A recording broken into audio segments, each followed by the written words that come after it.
day after my 14th birthday, Harland and Wolf. That's where you worked in Belfast. My dad got me my start, then my brothers after me. You could hear the noise from where we lived, but nothing prepared you for the size of the place. They put me to work on 401. That's what we called her. We knew she'd be the largest passenger ship in the world, but we didn't call her Titanic then. I was there from the beginning. I watched the shipwrights lay the keel blocks. They set big wooden blocks on the slipway to start with, then the keel at top of it, like a backbone, and the frames attached to that, like a skeleton. Workshops everywhere. It took weeks to find your way around. There'd be workshops for every trade you ever heard of. Painters, sailmakers, coppersmiths, boiler makers, cabinet makers. I even learned a bit about French polishing off them. Harland was a fine place to work, but dangerous. Every ship cost a life, and there'd be lots of injuries besides. I was in the engine works for a while. Very well equipped it was.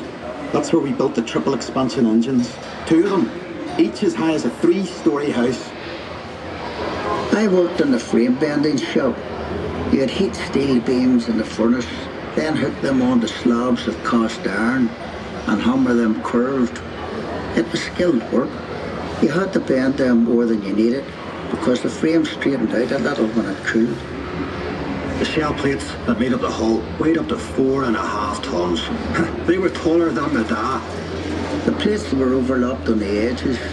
Some were raised, one after another. We called it clincher.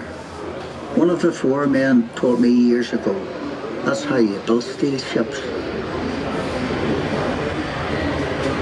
I worked as a heater boy. You had to heat the rivets on a wee plate. You pumped the bellows till the rivet was white hot. Then you get a hold of it with your tongs and throw it up to the catcher. And he put it in the hole in the plate for the holder up. There were 2 of us on the other side of the plate for the holder up. We had to hammer the rivet so it filled the hole before it turned dull red. The double bottom. That's a wee space we called the tanks, made up of steel plates. The rest of the rivet squad all had to fit into that gap.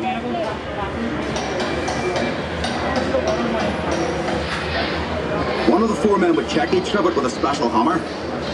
If it made a ringing sound, we'd have to go back and chase it out after work. I'd get scared working down in that double bottom. You only had candles for light. And the constant hammering against the shell plates. You could hear it all over Belfast. Some of those boys ended up stone deaf, so they did. We were paid 31 bob a week. The heater boy and catcher got 16 bob. But we all worked the same 54 hours.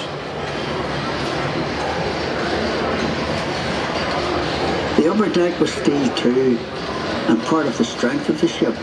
There's no straight lines on the ship, and when you look down the weather deck, you could see the shear of the hull, to stop her reflection at sea.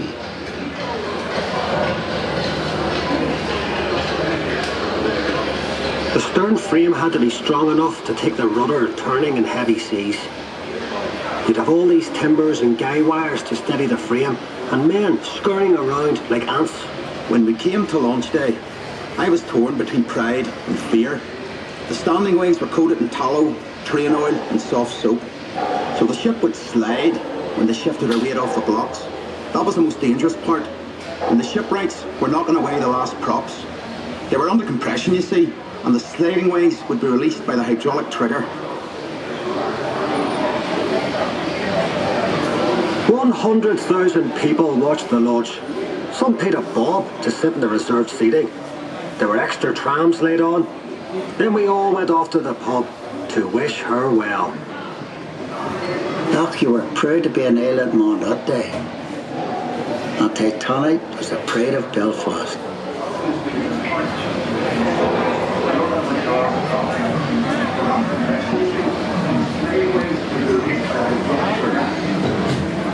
Thank you for joining us. The tour will end in a few seconds.